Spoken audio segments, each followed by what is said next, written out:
Hello children of Ravenstone, this is Mrs. Gibson. I thought I'd like to read you one of my favourite books. It's called The Huge Bag of Worries.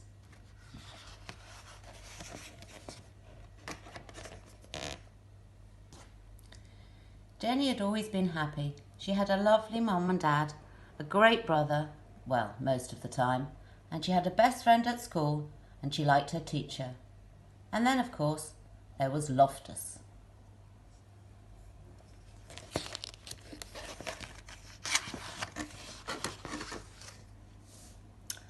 But recently, she'd been getting gloomier and gloomier. It wasn't just one thing, it was everything. She was worried that she was getting too fat, that Loftus had fleas, and that her best friend was going away.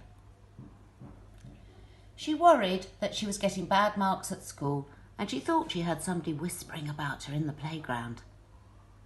She was worried when Mum and Dad had an argument, and she even worried about war and bombs, until one day she woke up to find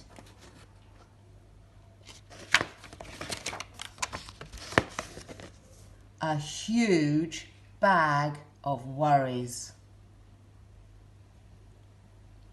The bag followed her everywhere, to school, to swimming, to the toilet, and even stuck by her when she was watching TV.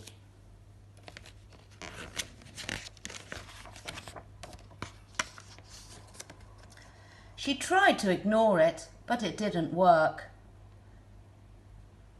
She tried throwing it away, but it always came back. She tried to lock it out, but when she got back to her bedroom, there it was, waiting for her. It was like a horrible shadow she couldn't get rid of.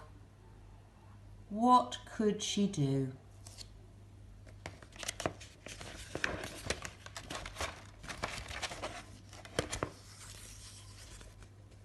She asked her brother to help, but he was busy with his computer game, and all he said was, "I don't know what you're talking about. I don't have any worries." After that, she didn't feel like asking anybody else. She knew she'd only feel stupid. Mum would probably say, "You've got no worries that I can see. You're a lucky girl. You've got your health, your friends, your family. What more do you want?" So she decided not to tell her.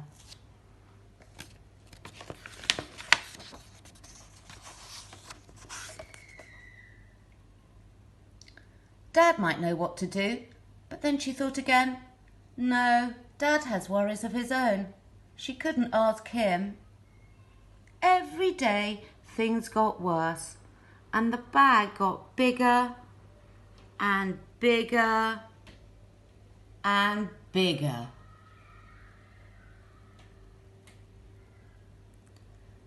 She couldn't sleep because it kept tossing and turning beside her all night.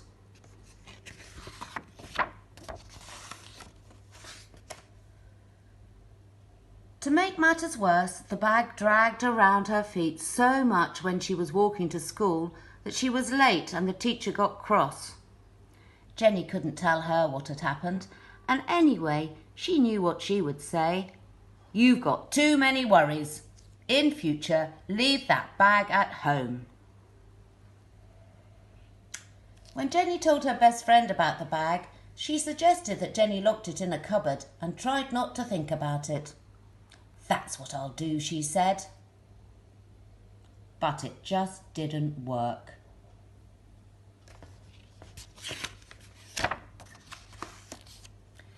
Even Loftus couldn't help. He tried his best and he barked like mad, but the bag stood its ground. One morning Jenny woke up, got dressed and walked down the road. She'd had enough. The tears started to roll down her cheeks. She sat on a garden wall, put her head in her hands. She thought she'd have to live with the bag forever.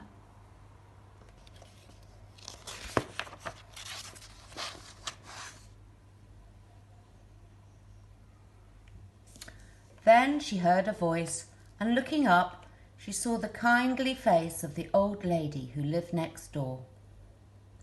"Goodness," the old woman said, "what on earth is that huge bag of worries?" Through her tears, Jenny explained how it had followed her for weeks and got bigger and bigger and just wouldn't go away. "Now let's just open it up and see what's inside," said the old lady.